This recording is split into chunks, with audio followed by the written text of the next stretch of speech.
नमस्कार, राम राम साहब। मैं रेणुका चौधरी और आप देख रहे हैं द इंडिया में। दिल्ली में आम आदमी पार्टी को हराना आसान नहीं था, लेकिन बीजेपी ने यह कर दिखाया और अपनी जीत हासिल की। वहीं पीएम मोदी के नेतृत्व में बीजेपी को आम आदमी पार्टी की चुनौती से निपटने में करीब 12 साल का समय लग गया। मोदी की अगुवाई ने भाजपा न सिर्फ 3 बार केंद्र में सरकार बनाने में कामयाब रही, बल्कि इस दौरान कई राज्यों में कमल का फूल भी खिलाया है। इन सब के चलते अब सियासी गलियारों में हो रही चर्चाओं में ममता बनर्जी का नाम धीरे धीरे सामने आ रहा है। माना जा रहा है कि अब बीजेपी पार्टी की नजरें पश्चिम बंगाल के विधानसभा चुनाव 2026 की ओर है।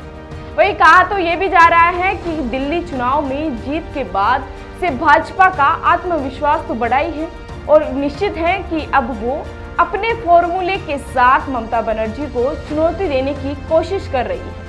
राजनीतिक जानकारों का मानना है कि ममता बनर्जी अरविंद केजरीवाल से भी बड़ी नेता है। वही अरविंद केजरीवाल की पार्टी नहीं थी और दिल्ली में इस वक्त बीजेपी का गढ़ है, लेकिन ममता बनर्जी देश की राजनीति में सबसे ताकतवर नेताओं में से एक है।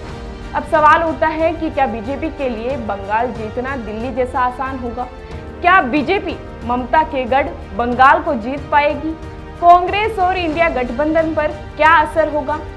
बता दें कि कांग्रेस से निकली ममता बनर्जी ने साल 1998 में तृणमूल कांग्रेस का गठन किया था। 13 साल बाद 2011 में ममता बनर्जी ने पहली बार पश्चिम बंगाल की सत्ता हासिल की। वहीं ममता बनर्जी की टीएमसी ने पश्चिम बंगाल में 34 साल पुराने लेफ्ट के किले को ठहराया था। दूसरी ओर बीजेपी को पश्चिम बंगाल में असल कामयाबी 2019 के लोकसभा चुनाव में मिली, जब वो राज्य की 42 में से 18 सीटों पर जीत दर्ज करने में कामयाब रही। लेकिन 2021 के विधानसभा चुनाव में ममता बनर्जी ने अपना किला बचाए रखा और राज्य की 294 विधानसभा सीटों में से 215 पर जीत दर्ज की।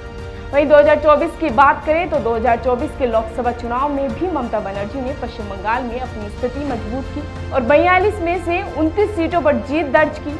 बीजेपी को 6 सीटों का नुकसान हुआ और वह 12 सीटों पर ही सिमट कर रह गई।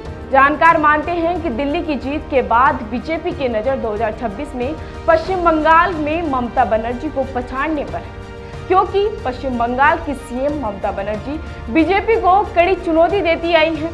दिल्ली चुनाव के नतीजों के बाद ये जानने की कोशिश की गई है कि ममता बनर्जी ने कैसे बीजेपी से अपना किला अभी तक बचाए रखा है।